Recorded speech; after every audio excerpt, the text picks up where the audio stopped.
Saya juga mengucapkan pada kesempatan ini sekali lagi terima kasih kepada Kaino, kawan-kawan PAC, ranting dan juga relawan, ya, Pak Alfi dan kawan-kawan juga yang pada waktu pemilu legislatif ikut mendukung saya dan Pak Haji Riki dan juga kawan-kawan Gerindra yang lain, yang ini telah membuahkan hasil. Alhamdulillah saya terpilih menjadi anggota DPR RI.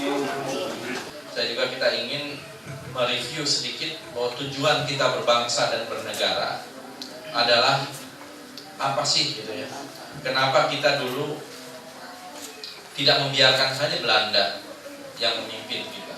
Dan ketika dijajah oleh Belanda, kalau kita lihat, ya banyak sekali juga pencapaian-pencapaian. Hindia Belanda, ini kan nama Indonesia dulu, adalah satu negara pengekspor gula nomor 1 di dunia.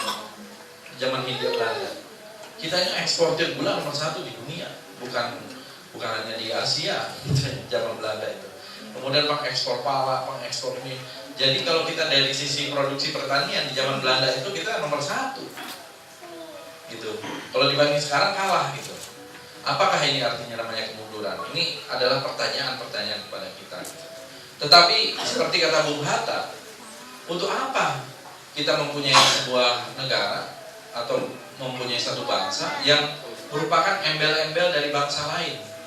Lebih bagus, kata Bung Hatta, negara ini tenggelam ke dasar lautan ketimbang hanya untuk menjadi embel-embel dari bangsa lain. Dan tujuan kemerdekaan itu seperti kata para tokoh itu setidaknya ada 4. Yang pertama adalah mencapai kebahagiaan rakyat, mencapai kesejahteraan rakyat, mencapai perdamaian dan kemerdekaan yang lebih hakiki. Kalau kita melihat dalam hal ini, dalam kita berbangsa dan bernegara, ya pedomannya adalah Pancasila.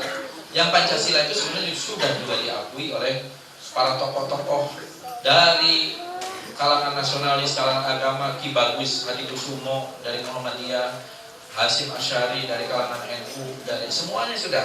Ini Pancasila ini tidak ada yang bertentangan dengan agama manapun, ya. Dan saya kira ini adalah pedoman. Dan sebagai pedoman ini harus dipakai. Kalau pedoman salah, kita tidak akan sampai ke yang namanya pulau itu, tempat kita menuju itu. Nah, bapak-bapak dan ibu-ibu hadirin sekalian, saya kira tidak ada yang berubah dari situ. Setelah kita merdeka, kita mengalami segala macam proses politik seperti sekarang, era reformasi, dan kita berhadapan dengan situasi sekarang. Bapak-bapak, ibu-ibu hadirin sekalian, saya kira kita ke depan ini akan semakin mungkin politik kita bisa semakin dinamis. Mudah-mudahan kita juga tetap dikuatkan. Jadi demikian saya kira pada kesempatan kali ini, dan saya juga ucapkan terima kasih. Yang paling penting kan silaturahim terjaga terus. Mungkin pada kesempatan yang lain saya juga akan keliling sini. Selama reses ini saya sudah di titik yang ke-10 sekarang ini. Tapi mungkin reses yang akan datang kita jadwalkan lagi di tempat-tempat lain. Demikian saya kira bapak-bapak dan ibu-ibu hadirin sekalian, terima kasih atas perhatiannya. Wassalamualaikum warahmatullahi wabarakatuh. Masalah kurikulum 2013, saya sebagai guru masih membingungkan.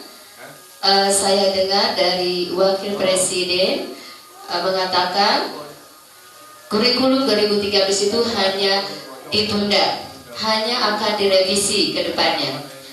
Tapi apa itu? Hanya merevisi saja atau nanti kelanjutannya akan dilanjutkan lagi?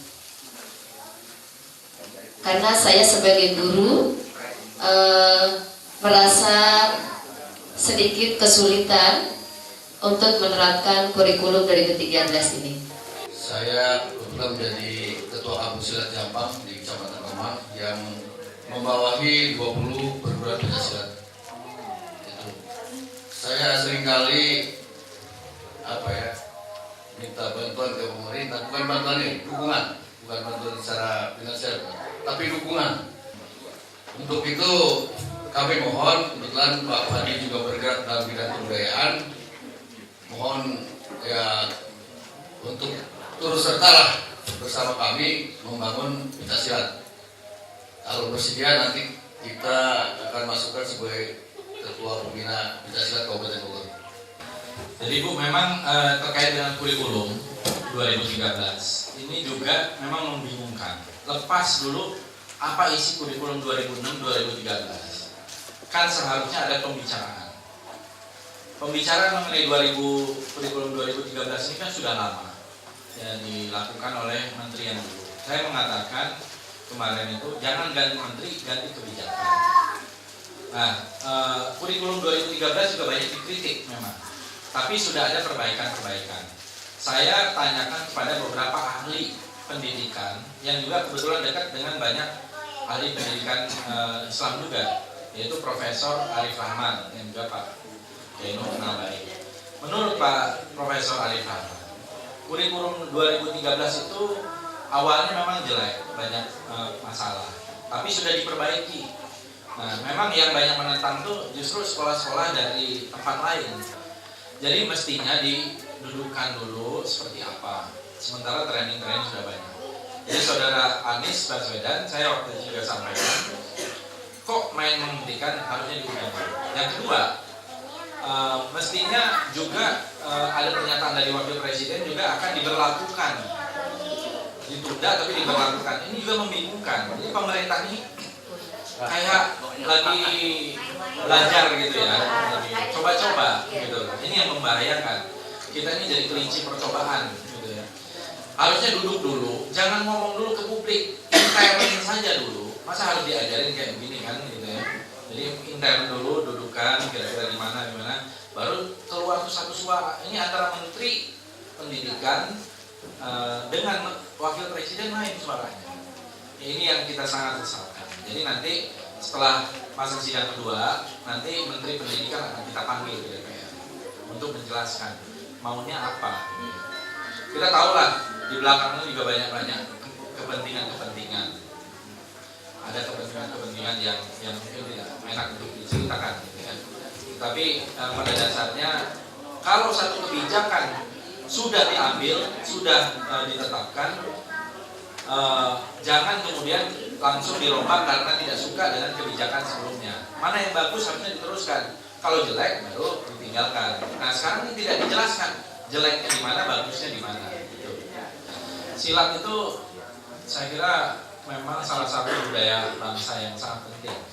Saya kemarin ini membawa 30 orang silat ke Sumatera Barat, silat Jawa Barat dari Cimande, Sukabumi, Garut, dari beberapa aliran, Cikalong, gitu ya.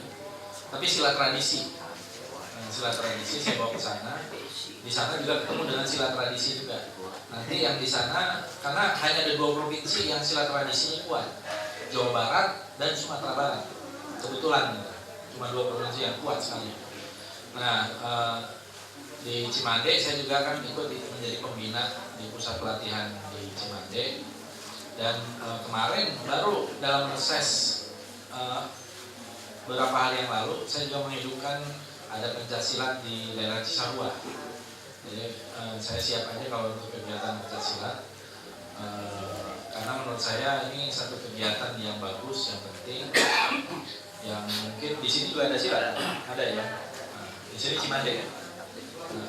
Cukup aktif. Saya kira memang harusnya pencaksilat ini kita galakkan, kita hidupkan di sekolah-sekolah, diwajibkan.